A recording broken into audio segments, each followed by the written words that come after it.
can see from the artifacts in the chunk that the chunks are being rendered in the wrong order relative to the player, so I needed to start rendering them from back to front, sorted by their distance from the camera.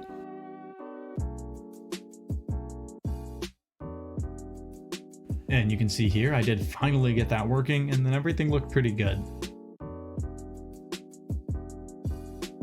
However, the one problem I wasn't actually able to fix even with a few more hours of coding was that block faces also need to be sorted inside of each chunk, so I had to leave that for the next day.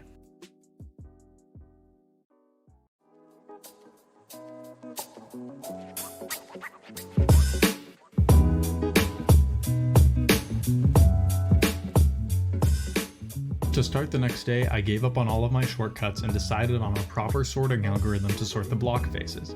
By sorting every transparent or translucent block face inside of each chunk from back to front relative to where the camera was, this solved all of my issues, but it did create a few performance problems initially.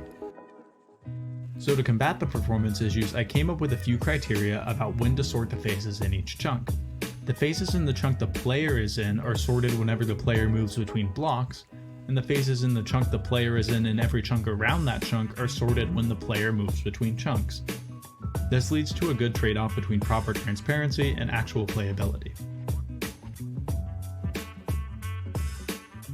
And after around an hour of coding, we can finally see that working. I also added in some throttling so that only one chunk can change its mesh each frame. This helps with making the game feel a little smoother, and it's not really noticeable to the player.